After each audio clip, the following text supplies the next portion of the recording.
منابی خوای گەورە سڵاوتان لەبێت بەڕێزان لە بەرنامەی ئەمڕۆ قسە لەسەر ناوکۆکی گروپە چەکدارەکان و علی زەیدی سەرۆکوەزیرانی عێراق دەکەین. قسە لەسەرەوە دەکەین ئایا علی زەیدی سەرکەوتوو دەبێت لەو بەڵێنی کە داوێتی دوای سیایلول کە کۆتاوادێ بۆ کشانەوەی هێزەکانی ئەمریکا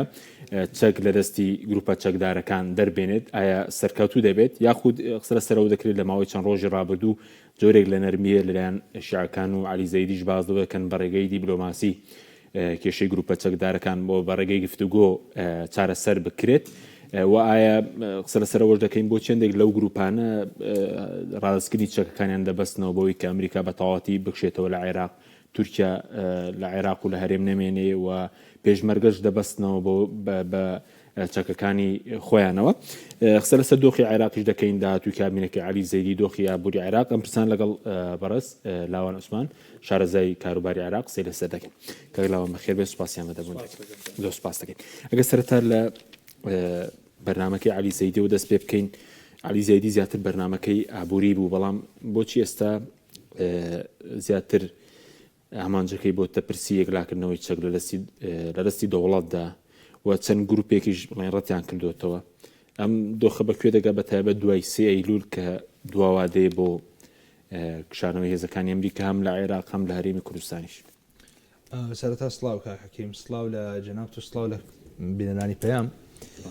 ڕاستی بابەتی ئەو تەشخیصی کە تۆ باسێکەی کە حکوومەتی علی زەیدی خاوەنی مۆرکێکی ئابووری اقتصادیە بە بەرنامە کارنامەکە دیارە، بەڵام ئەوە دەرخەری ڕاستیەکە کە اقتصاد پێویستی باستیقرارە. ئابووری سەرکەوتوو، ئابووری جێگیر یا گەشەکردو پێویستی بە باردۆخی ئەمنی جێگیرە. یعنی علی زەیدی خۆی باسی ئەکا لە کەوالیساوە لە هەندێک دانیشتنیا کە دواتر تەسریباتی دەرەچێ، ئەڵێ من ئەمەوێ دۆخی عێراق بە ڕۆیی اقتصادی سەردەمیانە ببەمە پێشەوە، بەڵام لەگەڵ هەرکەس دانیشم، جا کۆمپانیای نەوتیە یان وەبەرهێنانە یا بزنسمانە گەورەکان کە لە سەردانەکانی ئەمریکا و نازانم کوێ لەگەڵیان دانیشتووە، لەگەڵ هەرکەس دانیشم ئەڵێ ئێمە ئەمانەوێ لە عێراقیش بکەین، بەڵێ ئەمانەوێ، بەڵام ڕێگر هەیە. ئەڵێ پیان وتم تۆ پێوەکی لە ئابووریتی ئەگەیت، ڕەنگە تەجروبەیەکی زۆر دوو درێژی سیاسی دەمێت، بەڵام لە ئابووریتی ئەگەیت. خۆتە زانیت ئابووری و ئیستیسمار بەبێ استیقراری ئەمنی نابێ، بۆیە من ئەبێ ئەم کەیسە چارەسەرکەم. طبعا ئەو ئاوا تەبووی بیەکە، ئەڵێ ئەوەیە بەڵێ حقیقەت لە قسەکەیە هەیە، بەڵام لایەنێک ترشی بریتە لە ئەو ڕێکەوتنی هەیەی لەگەڵ ئیدارەی ئەمریکی و نێردەی دۆناڵد ترامپ لەگەڵ تۆم باراک. یەکێک لە ڕێکەوتنەکان علی زەیدی تۆم باراگە بووە، پرسی یەکەم پرسی ئینە چەکدارەکان، گروپە چەکدارەکان چارەسەر بکرێ و چەک لە دەستی دەوڵەتە حەسەر بکرێ و دووش بڵێن چاکسازی اقتصادی کە خۆی لە پرۆسەی بەرەنگار بوونەوە و قەڵاچۆکردنی گەندەڵی بینێتەوە. باش نییە ئەم حکوومەتە بەو دوو باڵە ئەفڕێ، هەر باوەکو باڵندەوە هەر باڵێکی بشکێ ناتوانێت بفرێ. ئێستا بەنسبەت بابەتە ئابوووریەکەوە، بابەتی ئابووری ئاستی بەڵێ هەنووکەییە بەنسبەت ژیانی خەڵکەوە، بەڵام چیتر وڵاتانی هاوپەیمان و ئەمریکەکان ئامادەنین پارە بن بە حکوومەتی عێراق بۆی مەشاریعی خەدەمی یا غێر خەدەمی پێ بباتە پێشەوە. بۆیە پرۆسەی قەڵاچۆکردنی گەندەڵی دەست پێ کردو ئەو هەموو پارەیە کێشنەوە لە بەرپرسەکان، یعنی بۆی بتوان لای کەم تا یەکلاکردنەوەی کەیسەکەی تر کە لە دوای سینۆخ دەرەکەوێ نەکەونە هیچ تەزیقێکی اقتصادی و مالیەوە نەتوان موچەش بدەن. چونکە هەندێک کەس هەندێک لایەن کە قاعدەی اجتماعیان هەیە، قاعدەی جەماوەریان هەیە، قاعدەی شعبیان هەیە لە عێراقا، هەوڵ ئەدەن ئەو وەزعدارایی خراپە زەق بکەنەوە، بڵێن حکوومەتی نەتوانێت مەعاش با چۆن نەتوانێت هێزە چەکدارەکان ناشاکە بە چەکدانان، خەڵکە خەنە سەر جادە بۆ خۆپشاندان. بۆیە ئەوێت ئەو کەیسی چەکە یەکلایی بکاتەوە. بەس هەروە ئاسان نەوەڵا ئاسان نییە، چکە دوێنێ سەرۆکوەزیرەکانی پێشتری ژوایە من ئەم جارەتومەت زۆربەی تۆ چۆن نەزانی ئەم دوو کەیسی سەرەکی لە عێراق، هەرچی حکوومەتێک دێ لە سەرەتای کارنامەکەی باسم دوو کەیسێک، جیاتکردنی گەندەڵی ئاعترافە بەبوونی گەندەڵی گەورە، باشە حەسرکردنی چەک لە دەستی دەوڵەتە ئاعترافە بۆی کە چەک حەسر نییە لە عێراقا دەستی دەوڵەت، با حەشدی شعبیش بە موسسەیەکی ڕسمی دابنێ، بەس وان نییە. ئەمە ئاسان نییە، بۆ ئاسان نییە لەبەرەوەی دوو گروپی هەرە هەرە بەتوانای ناومی حۆری مقاومە ئامادەنین بچنە ژێرباری ئەو پرۆژەیەوە. دوێنێ ناطق عسكرية پێم وایە هی کەتایبی حزب الله العساف بندێکی عراقیە ناوەتەوە زۆر گرنگ، بندێکی شعبیە ناوەتەوە ئەڵێ ابن الأخوة عدة 7 دبشات على صدر خاله. ئەڵێ خوشکەزا حەوجار بۆی هەیە تا حەوجار بۆی هەیە هەڵپەڕە لەسەر سنگی خاڵی دوایەوە نامێنێ پێڵێ خڵسەن دەبچاتێک هەڵپەڕێنەکان لەسەر سکمان تەواو بوو ئێمە چیتر تحمل ناکەین. أو بو علي زيدي بو علي زيدي طبعا الله ابن الأخت عدة 7 دبشات على صدر خاله واضحة. الله أيها الشاب أي جنج تو زال لحد سنورة يا براندو مقرروا أو أندا بيجوي مبعوثي ترامب مكة أو أنا بدوي توم باراكا مرة توم باراكا تشوي توابكي واي بيلن بصراحة واي بيلن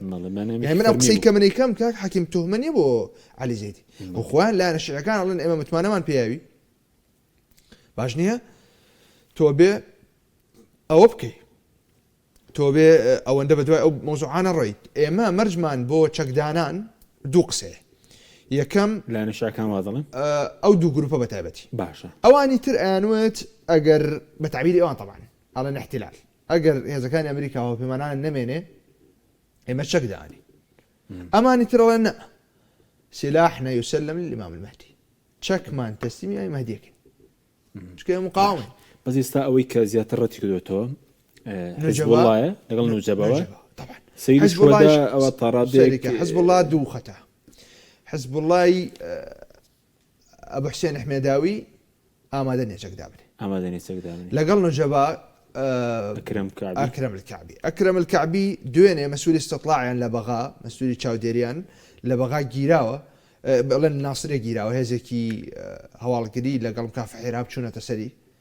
بو إيوارا كي تسليمي أمني حجدان كذا شونك برجعي زخت كان يعني نكرت تسليمي أمني حجدي كانوا أولي تسليمي أمني حجدان كذا بو لبري جمانة كريه وبياوا دسيها بيقول عندك جولي نوعي لنا وبغايا بو أويك دوري بخنا ولا مشهدك دوري عن قصته يعني دسجيري عن كذا دوينا شار إنك أو برنامج كتائب حزب الله تيجشتن كأجشتك بس إنه جبايا به أو أوانج لسبوتا كان لا زايدة كان بو برنامج كان درك الرشاق بس برنامج كان سنخالي كتابه درك الدنيا زكاني أمريكا وتركيا وبس نوشي ببيجمرجو ضل يدبي سروري عراقي لروي داري وباريس راوبي برنامج حزب الله وتنخالي كتابه ماله يكام أو بابتي تشكردني بيجمرجا يعني دمجكردني بيجمرجا الري رسمية أو أن اعترافك كان كبيجمرجا بشكل منظومة دفاعية عراقي ما بس أو أن اعترافك كان ما بس خطابي الرسمي دولته باش مثلا كاتيك دينا الدنج لسر قصفي تركيا بوسر عراق يا جروب بوسر هرمي كردستان ببوده أوانا لين ما أو هزاني كالعراق لهرمي كردستان هن بالدستور بتابتي بيجمرجا كبتعبير حرس الإقليم هاتوا بشكل منظومة دفاعي عراقي ستمي برجلي عراقي بويا أبيت باش بو الدفاع كردن لسيادة العراق دفاع لوانش بكري حتى موضوع كي ديونش اللي دان لنسينجي سروكي حكومة اليوم بلام هندق لاين فعلا بعملي لنا وجاي الشيعي بيانو ابي بيش مرقش بكري اما حقيقته نيتك راسيه لا جروبك بله لا هندك يتر ناتشارن لبربن كشعبيه كان يعني مجامله بكن چونك باسكردني كسيكي شيء يا ليدركي شيء يا جروبك سياسي شيء بوي كميليشيا كان بتشك دابنن فصائل كان بتشك دابنن ببي باسكرني شيء بيشمرقه ربري هرشي ميديائي حتى هرشي او شانكاته نارزاتي شقال بويا ناشار نوابله ام نزانم برز عمار حكيم بيندك زور باشي لقل قيادي كردي بس او يك كلواني شيء كزور باسي تشك دامالي كدني اذا كانك بويا ناشار باس بيشمرقه يعني هندكي ناشاري هندكي باله من نام انه بين بقولي برام هندكي باله براست يعني اول بروجكت جيب كانوا وناس شان هي يعني حققت بس زيدي تاكيو بيدو سركوتو دبي تكون جروبانا جروبي بيزن ويا تاكيو سركوتو دبي ايا برغي ديالوج چاره سدكري ياخذ وازيان ليدهنه ياخذ ايا روبروبونو تشكداري اگري هي اگر رودا لنيوان بتابتي ودو جروبا دوای سینو اگر امریکا بکشێتەوە ئێستا دوو ڕائهەیە ڕائێکیان برتی لە ڕائەکەی حکوومەتەکەی زەیدی و ئەوەی لە فەلەکی حکوومەتەکەی زەیدیە بە پشتیوانیەکە لە هەندێک هێزی سیاسی زائیدەن هەندێک هێزی سیاسی سنی زائیدەن منزومەی دادوەری و قەزای عێراق لە بەڕێز فاق زێدان و بۆ خوارەوە لە تەنانەت لە ڕووی میدیاییشەوە پشتیوانیم حملەیەکەن هەستیاربوونی گروپە چەکدارەکان لەم لەحزەیە کاتێکا ئێمە زیاتر لە مانگێکمان ماوە بۆ سینۆ و بۆ یەکیدە پەیوەندی بەوە هەیە کە زانیاریان هەیە ڕەنگە پرۆسەی کۆنتڕۆڵکردنی جورف سەخر دەست پێ بکە بەر لە سینۆ چیە و ناوچێ ئەو ناوچێ ئەگەر ناسانێکی جورف سەخر تەماشاک جورف سەخر یەکێکە لە منطقە استراتیژیەکان کە داعش توانی کۆنتڕۆلی بکە ئەکەوێتە لای مسەیەبی بابل یعنی یەکێکە لە دەواازەکانی هاتن لە جنوبەوە بەرەو بەغدا کە ناوەڕاستی عێراق ئەو منطقەیە هەم ڕەمزیەتێکی تاریخی هەیە بە نسبەت حاکمیەتی شیعەوە هەم لە خەیاڵدانی نوێیە لە زاکیرەی نوێی عێراقیە لە دوای 2023 ئەوان لە مەترسی بوون بۆ سەر بەغا یعنی لە پشتەوە ئەتوانێت بێنە ناو بەغا یعنی تۆ لە منطقەی سنی و غەربیەوە بچیتە ناو بەغا شتێکە ئەوەی کە لە جوگرافیاکی شیعەوە بتێ بەغا بگری شتێکی ترە یعنی داعش توانێت منطقەی کۆنتڕۆڵکە دوایی هێز چەکدارەکان حەشد و ئەوانی تر سوپای عێراق و جەتیرۆر و ئەمانە توانیان ئازادی بکەنەوە ئەمە یەک ڕەمزیەتێکە بۆی کە ئەم منطقەیە با لە بەروی عشایری سنیتیایە بەشێکی جێ مەترسیە لە زاکیرەی نوێی عێراق ئەی لە زاکیرەی کۆناچی ئەم خاڵەیەکە خەڵک نایزانن ڕەنگە جەناب زۆر جار جورف سەخر بیستی بێ لە میدیا بەڵام دوو جار هەستیاری هەیە جورف سەخر بۆ زیهنی حاکمیەتی شیعی یەکەمیان ئەوەیە کە ئێستا باسیەکەم دووەمیان ئەوەیە کە تەنانەت لە ڕاپەڕینی شەعبانیەوە یەکیشە کە هاوزەمان و هاوکات بوو لەگە ڕاپەڕینەکەی خۆمان نەوەتویەک توانیان هەموو شارە جنوبیەکان بڕوخێنن ئەو گروپانەی حزبی داعوە و بەدر و منەظەمی بەدر و ئەوانە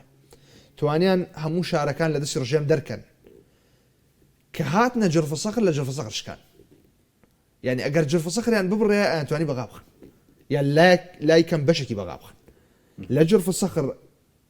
کە حەدی فاصلە لە بینی منطقەیەکی جنوبی و بەغدایە ئەو هێزانەی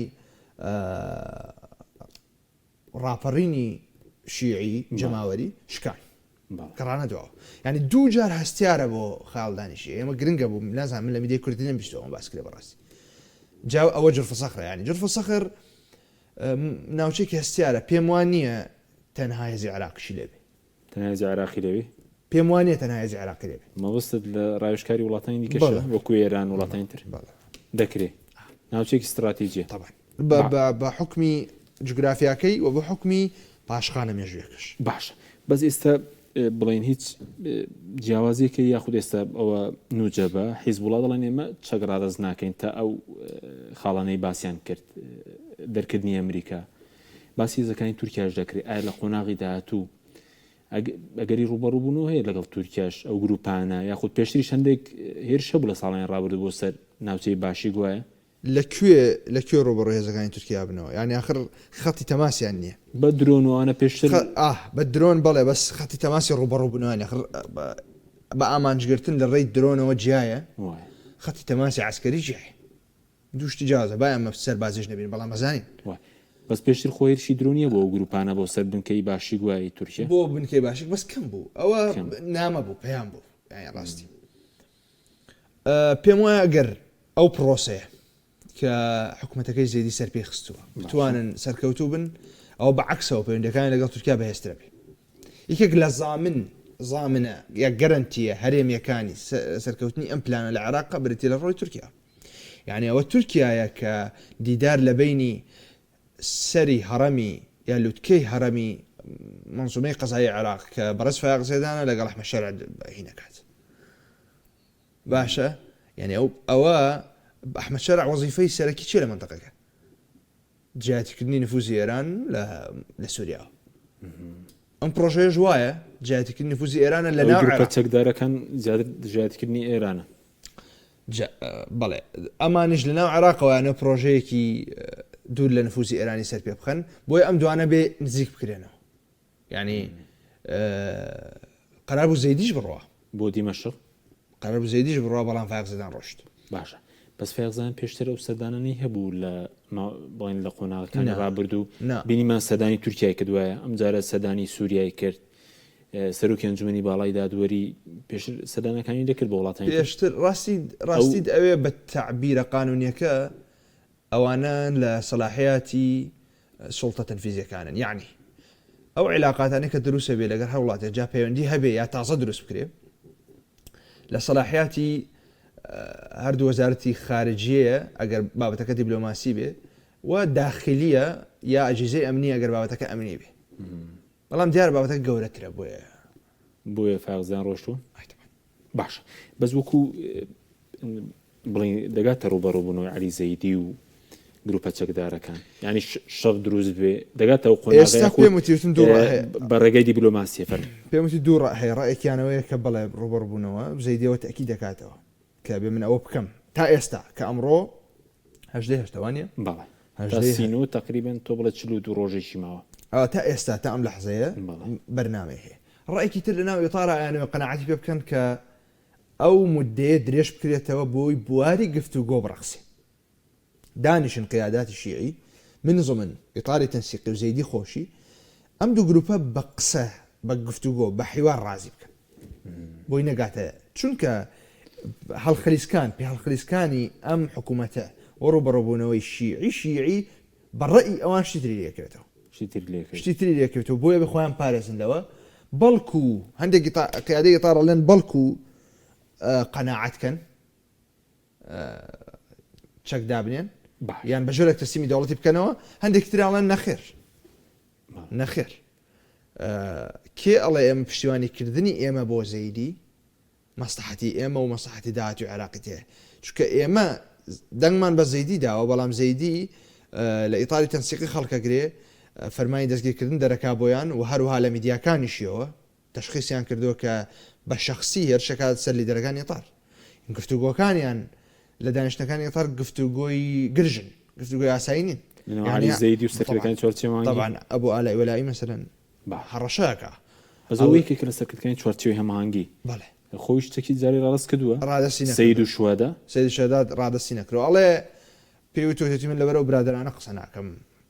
علی زەیدی وتووە ئەتوانم شتی تر بکەم لە کۆبوونەوەی چوارچێوەی هەماهەنگی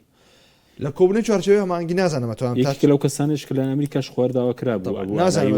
تا چەنێ ئەمە نەقڵکەم بەڵام ئاخر یەکەم کۆبوونەوەیان دوای هاتنەوەی زەیدی لە ئەمریکا پێیان وتبوو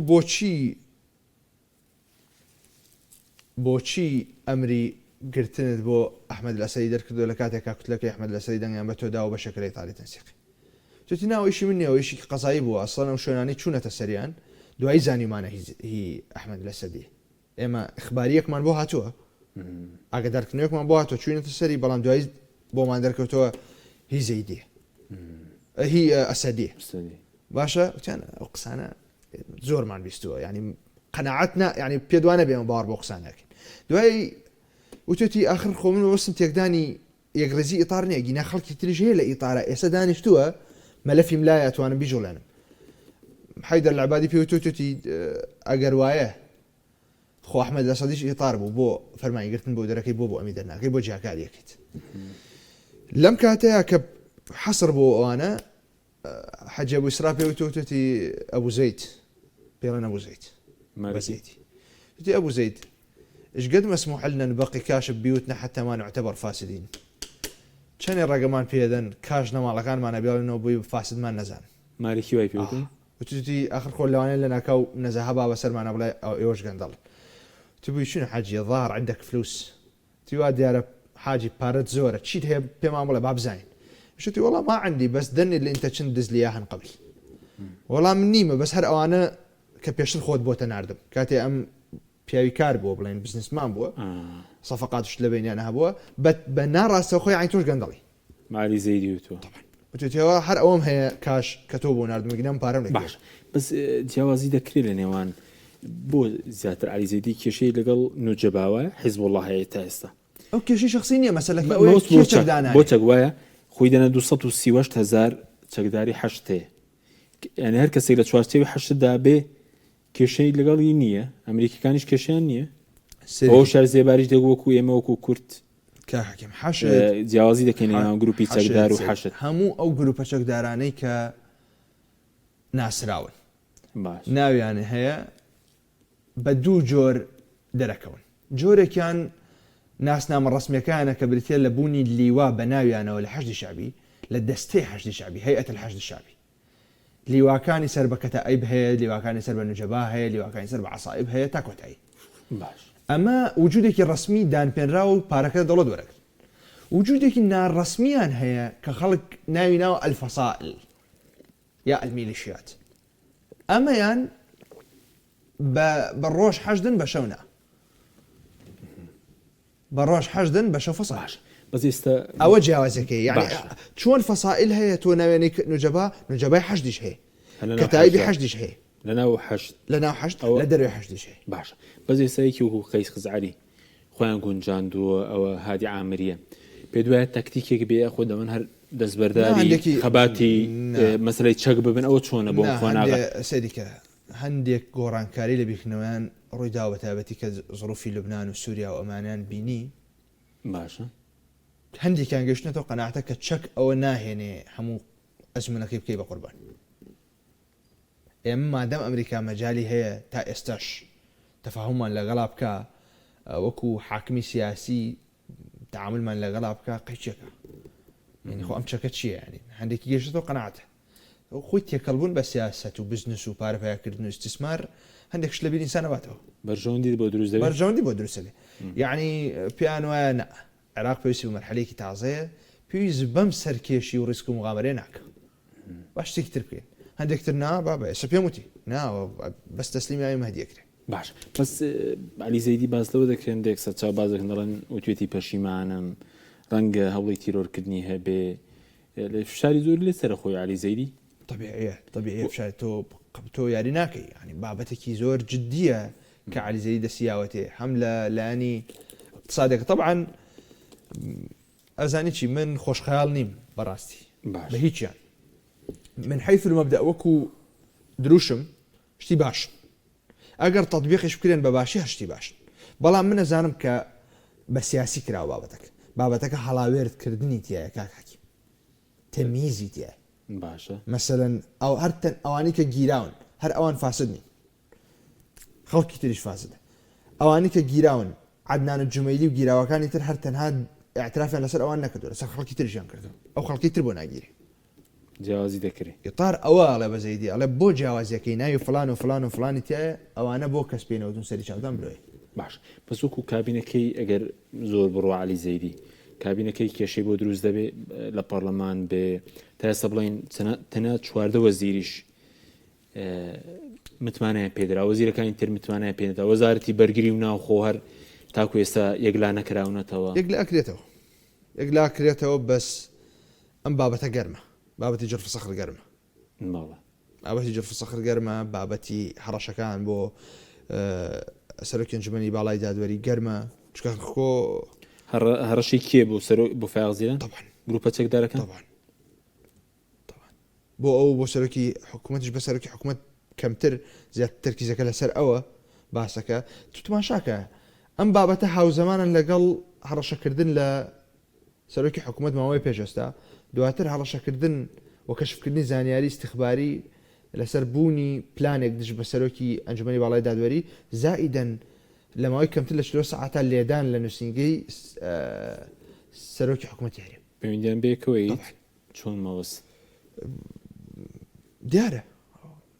من نتوانم یعنی هەندێک تەفاسیل بەڵام چۆنەی ناوێت کاکەکیم یعنی واضحە من طبعا دوێنێش لە یەک دوو تەلەڤیزیۆن قسم کرد من بەڕاستی تەحلیل مەیدانی تۆمەتبارکردنی خەڵک نییە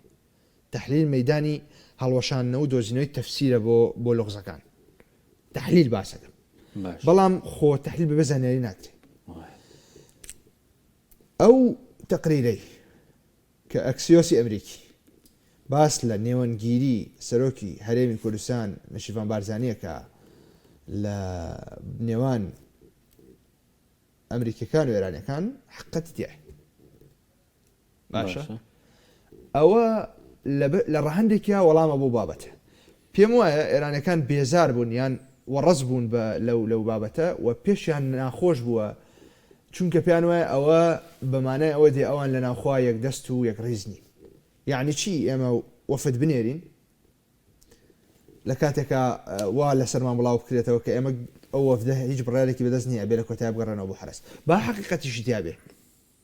ئەوان پیان ناخۆش باشە و ڕاستیشتەوێ لە عێراقیش لایەن هەیە ئەو ڕۆڵەی تەسەڕەکەم لە کوردستانی خۆشمان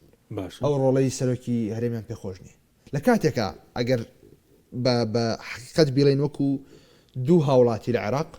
و دوو هاوڵاتی دانیشتووی هەرێمی کوردستان کە ئینتیما وەلامان هەیە بۆ هەرێمی کوردستان باش نییە کاک حەکیم ئەو ڕۆڵە دیبلۆماسیە ئەو مەساحە وەسەطی هەرێم باشترە وەک لەوەی کە بێتە تەرەف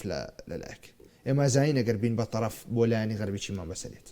وڵاتانی کەندا و خراپتر ئەوان خەڵکیان هەیە ئەکرێ بشپارێزرێن ئەکرێ بە پارەکانیان ئەکرێ بەشی باوەڕ کە ئێمە لاواسترین تا کەندا وەزعی هێشتا وەزعی کەندا و باشترە تا ئێمە لە ڕووی پشتیوانی نێودەوڵەتیەوە باشە بەزەگەر پێویستبوونێکە بووی بەوە بۆ دەڵێن بۆ نووسنگی سەرۆکی هەرێم نەکرێتە ئامانج بۆ سەرۆکی حکوومەت ئەو پرسیارەکە ئەو پرسیارە خۆ من و تۆ جوابی نین ئەو پرسیارە بێ بکرێت لەوەی کە دوای ئەوە دەرەکەوێ ئایا ئەوان بوون اینجا و پرسیاران لایەنی عێراقی چونکەەوە عەلی زەیدی ئەڵێ لیژنە تەشکیل بووە و هەرکەس بێ ئێمە بێ بە شەفافی بیڵێن ئەو واڵێ چونکە نسیمە بارزین دۆستی ئێرانیەکانەوە دوایی واجبە لەسەری ئەگەر زانی ئێرانەکانی هەر لایەنێکتر بێ بڵێ بۆ وایە و ڕەدەکەشمان ئاوابێ خۆمە تۆ بۆ لیژنە تەشکیل دەکەیت یعنی من پێم وایە من تعلیقم لەسەر چیە تعلیقم لەسەر ئەوەیە ینی کۆمنتەکەم لەسەر ئەوەیە ئەو ڕۆڵە باشە ئەگەر هەنێک لایەن پێشیان باش نەبێ ئیجابی بەمانەی تەصنیفی ئەوەی کە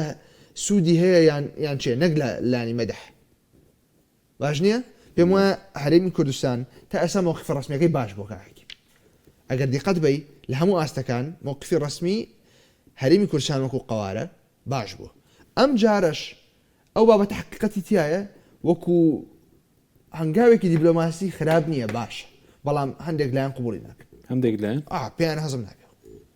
مەوەست لەناو خۆی پارتی نا مەوەسم هەر حتا لە هەرێم و هەتا لە عێراقش لە عێراق و دیارە ئێرانەکانیش وەڕەس بوون بەوە ئەزانێ ئەو قسەیە بۆ ئێرانەکان تەفسیرێکی تایە لەبەرەوە مانای وایە تۆ ئەڵێ ئێمە یەک دەستنی تێگەی بەس ئەوە ناخۆشە کە لە ناو هەرێم و لە عێراقش خەڵکی پێی ناخۆش باش بینە سەر ئەو بابەتێک کە باز دەکرێت عەلی زەیدی ئاگاداری هێرشی سعودی و ئەمریکا بۆ بێ و سەرۆکی دەستەی حەشتیش باز دەکە ئاگادار کرابێت پێ دوای حەقەتێ بێ وای کێشە بۆ عەلی زەیدی و بۆ سەرۆکی دەستەی حەشتیش دروست ناکە حاجی فالح بەڵێ والله ئەزانێت چی کار حەکیم بە حەقیقەت ڕوودا و لە عێراق ئەوەنە زۆرن چەندین ڕووداوی گرنگ ڕۆدا ئەبێ بەژێر پێوە ڕووداوێکی گەورە بوو بۆ بەس بوو بەژێر پێوە باش ئەزەوەی کە قسەی لەسەر دەکرێت شتێکی فەرمیان هەڵایە ئەزانی قەتعاً حکومەت لیژنەیەکیش پێکاتووە بۆ مەبەستە حکومەت زانانی کاکە ئەوەنە لیژنە بەسەر دەکەوتینە بیرمانەچێتەوە ڕاستی و بابەتە گرنگە کاکە 20 کەس بوون بە قوربانی ماڵە باش نییە 20 کەس زیاتر بوون بە بێژگە لە بریندار لە یەک دوو مەقەڕە بەشێکی ئەوەیە نازانم من ئەزانم کە حکومەتی عێراق زانیوێتی و ئەکرێ سەرۆکایەتی هەیئە حەشت ئاگادار کرابێتەوە کە ئەو قەتەعاتانەی حەشتی شەعبی ئاگادار بکرێنەوە لەسەر ئەو بابەت نازانم ئاگاداریکردنەوە یان نا بەڵام ئەزانم لایەنی سیاسی شیعی هەیە گێچەڵ بە فالح فەیازەکەن ئەیانەوێ لای بن سەرۆکایەتی هەیەکە بۆ خۆیان بن جارێک بە ئەم بابەتانە جارێکیش بابەتەوەی کە تەمەنی تەقاعودی هاتووە کاتی خانشینی ئەوە جاری وایە گێچەڵی پێەکەن خۆی ڕاستی حقیقەت ئەگەر زانی بێتی و جوڵەی نەکرد بێ و ئاگداری نەکرد بێتنەوە قەتعاً شانی لێپرسینەوەی باشمانێتیانی بەس گێچەڵشی تایە هەندێک لایەن گێچەڵی پێەکەن بۆ یە پۆستی لێوەژنە وەکو بۆشایی ئەمنی ئەگەر ئەمریکا بکشێتەوە لە دوای سینۆ بۆشایکی ئەمری دروست ناکەنەوە ینی بۆی عێراق پێویستی بە ئەمریکا بێتەوە چونکە باز دەکەێت کە داعشی ڕەنگە لە چوارچێ و پرۆژانەدا بوو بێ هەم بۆ لە قاڵبدانی نفوزی ئێرانی لە ناوچەکە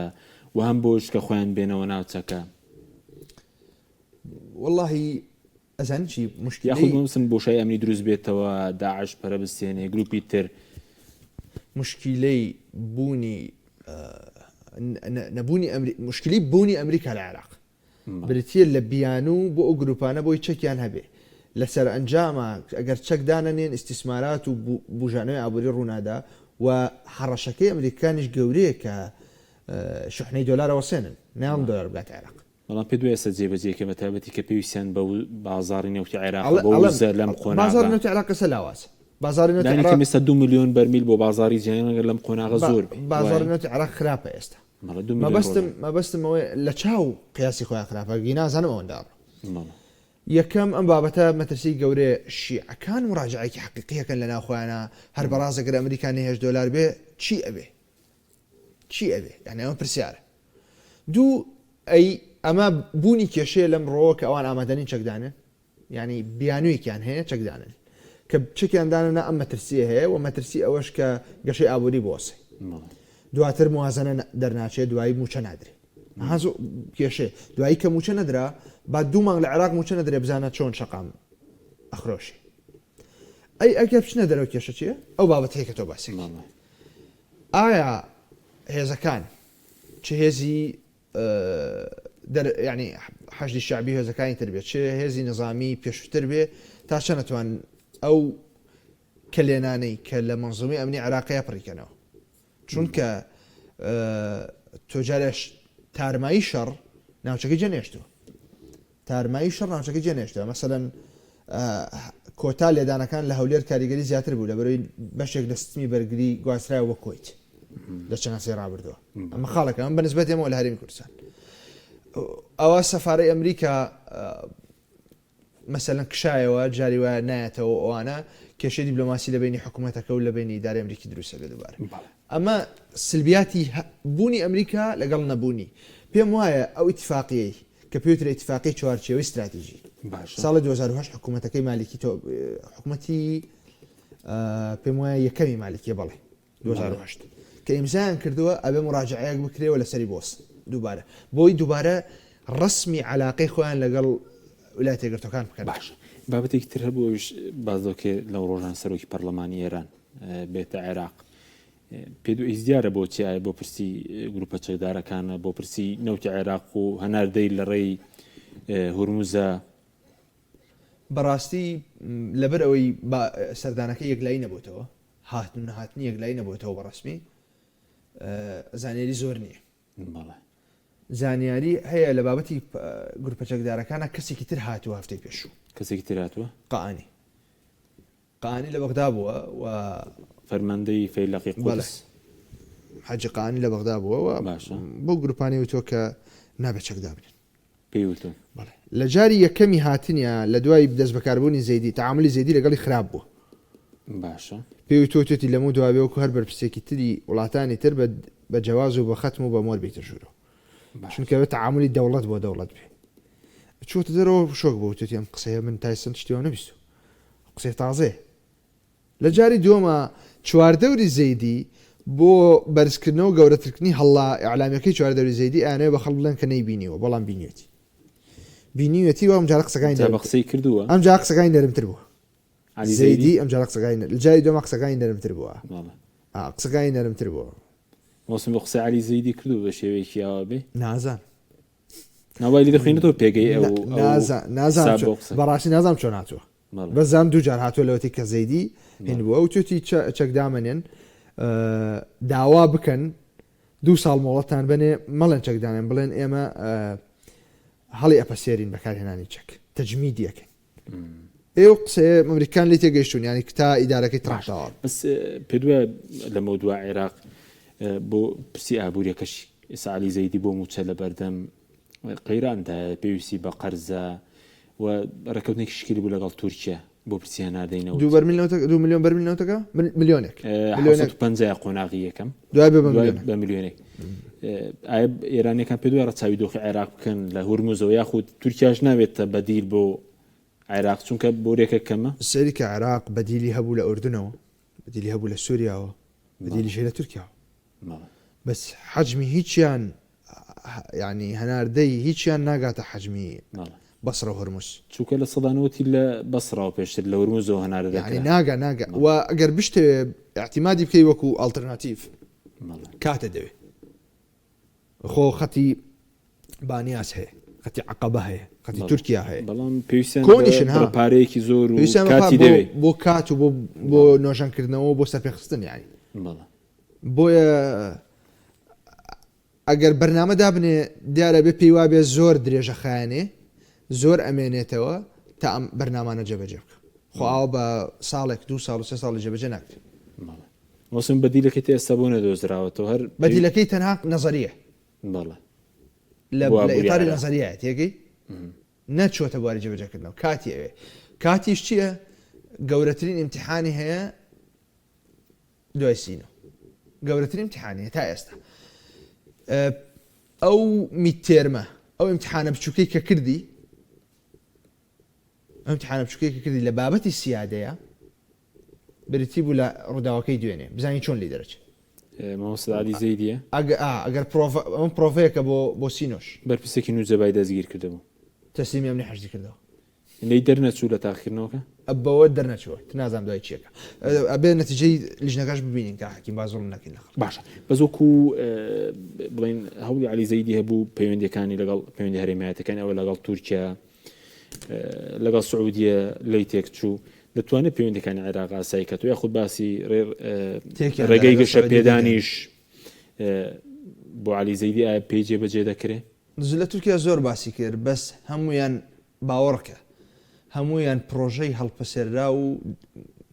لەسەر ڕەفەدانراون تا دوایی هەنگاوی کردداری ئەبێ زەمانی مانەوەی حکوومەتەکەی بکە جارێ ئێستا 6 مانگی تێنە پەڕاندووە لە حکوومەتەکەی گفتوگۆ هەیە لەسەر گۆڕینی گۆڕین علی زەیدی بەڵێ ئەبێ ئەم ئیمتیحانە تێپەڕێنێ تا باسی پرۆژە دوورمەوداکان بکە کاکەکی پرۆژە دوورمەوداکانی وەکو بەدیلی هورموز وەکو فرەیی لە مەسادری دەخل سەرچاوەکانی داهات زائیدەن تعامل و علاقەی لەگەڵ خەلیج لەگەڵ تورکیا تا کۆتایی ئەمانە پرۆژەی دوورمەودان هەموو کۆتا دوو سەرۆگۆزیرانی عێراق بە چڕی سەردانی خەلیج و تەنانەت سەردانی تورکیاشانە کرد کاکە کازمی چوو بۆ تورکیا سوودانی چوە تورکیا چوە سعودی کازمی چوە سعودی هەردووکیان چوونە سعودی پەیوەندی محەممەد بن سلمان و سوودانی خراپ نەبوو پەیوەندی میری قەتەر و سوودانی خراپ نەبوو بەس تۆ امتحانت امتحان باش ئەتوانی شەش تاوانەکەی بچی بۆ جامیعە ئێستا لە پۆلی چەندە علی زەیدی علی زەیدی ئێستا شەشە بۆ شەشە باشە بەس پێ دوای علی زەیدی یاخود فایق زێدان ئەگەر لە پشت علی زەیدی بێ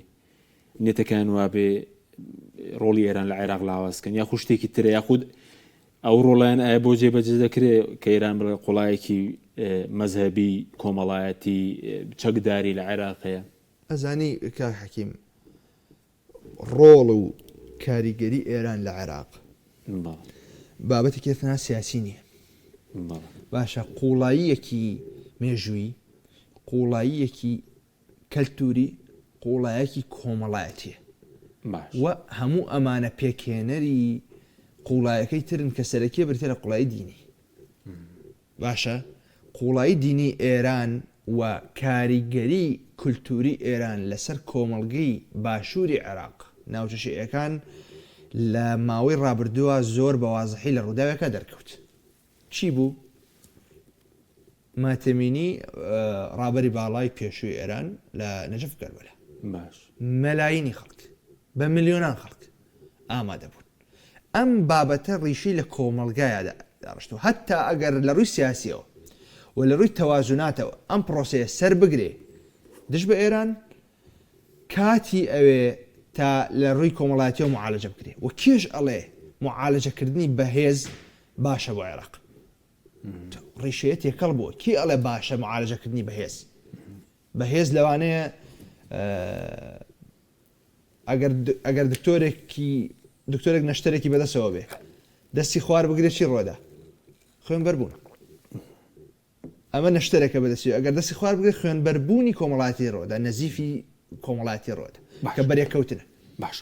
پێویست بە هەرێمی کوردستان و کابینەکەی علی زەیدی چاوەڕێ دەکەی یاخود ئەو پرسی مەسەلەی پرۆژەی ئەمریکا بۆ مەرکەزیەت و بەهێزکردنی ناوەند و تایبەتی کە لێرە دابەشبوونی شەیە لە نێوان پارتی و یەکێتی حکوومەت پێک نهاتوە پەرلەمان پێک نهاتوە زۆر باش قۆزراوەتەوە و بابەتی بە ناوەندیکردنی و بە يعني كشتني فيدراليزم العراق فيدراليزم لسريق مبدأ نظريا فيدراليزم لسريق مبدأ وصي شور كنا إذا صلاة ودا باش كردني باش أو فيدراليزم هيش تفسير بناسيكي واضحتني لوني براستي كشتني أو لما أخوي بينته بناوندي كردني عراق بجوري كبغداد بحزب طبعا ما بس سلبيات وإيجابياتي بلام أو بروسيا أجر بتوان لبغداد رقدا بكتن شركي بغداد بنوا أو يهرمي شان فيها بلده كم يهرم ما بس شو نهيشني شركنوي ده صلاته وبناوندي كردن چونك يعني يارمتي دري زوريان هي لظروف هرمي كردستان دابش بون رقنا كوتن ليك دور كوتنوا نبوني تفاهم